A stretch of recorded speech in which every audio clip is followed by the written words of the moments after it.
అమలాపురం చందన brothers లో discount changer December 2 నుంచి ప్రతి 5,000 రూపాయల కొనుగోలుపైన అన్ని రకాల వస్త్రాలపై వెండి ఉచితం. పుష్ప 2 సినిమాలో గంగమ్మ జాతర సీన్ థియేటర్లో సునామీ సృష్టించింది. అర్ధనారీశ్వర ప్రతిరూపంగా మారిన బన్నీ ఆ సన్నివేశాలలో చూపించిన నటన ఓ రేంజ్కి వెళ్ళిపోయింది. అసలు పుష్ప సినిమాలో ఈ జాతర సన్నివేశాన్ని సుకుమార్ ఎందుకు పెట్టాలనుకున్నారు? ఆ జాతరకు సినిమాకు ఉన్న లింక్ ఏంటి?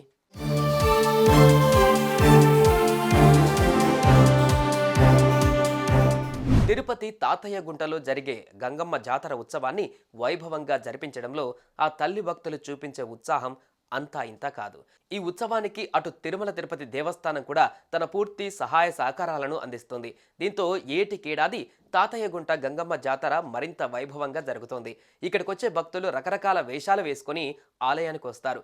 దీంతో జాతర జరిగినన్ని రోజులు ఆలయ ప్రాంగణమే కాదు, పరిసర ప్రాంతాలు ఇంద్రధనస్సులాగా మారిపోతాయి. వింత వింత అందాలు సంతరించుకుంటాయి. ఆ క్రమంలో కనిపించే సంప్రదాయాలు ఆశ్చర్యాన్ని, ఆనందాన్ని కలిగిస్తాయి.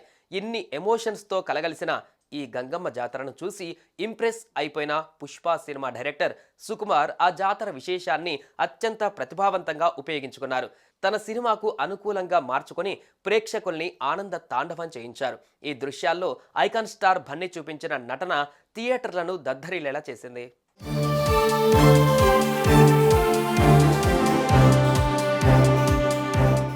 అర్ధనారీశ్వరుడిగా కాళ్లకు గజ్జెలు, కళ్లకు కాటుక పెట్టుకుని చీరకట్టులో ఒంటి నిండా నగలు ధరించి తీక్షణమైన చూపులతో మెడలో నిమ్మకాయల దండతో తాండవం చేస్తాడు పుష్పరాజ్. ఈ లుక్కు ప్రపంచమంతా ఫిదా అయిపోయింది.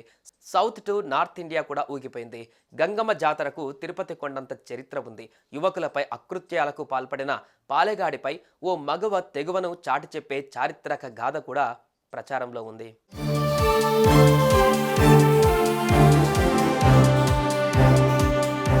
దాదాపు 900 ఏళ్ల కిందట రాయలసీమ అంతటా పాలెగాళ్ల హవా నడిచింది.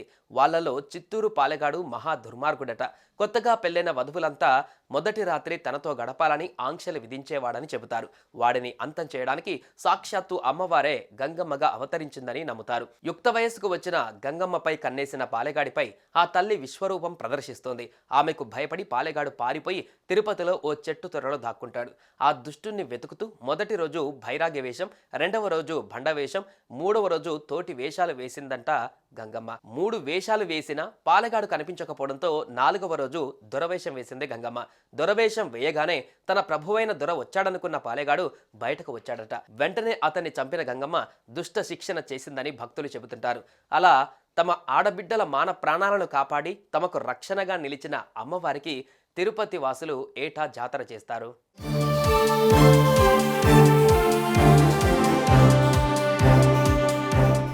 ఈ కథను ఇన్స్పిరేషన్గా తీసుకొని సుకుమార్ పుష్పలో బన్నీ చేత ఈ అర్ధనారీశ్వరుడి వేషం వేయించినట్టుగా తెలుస్తోంది.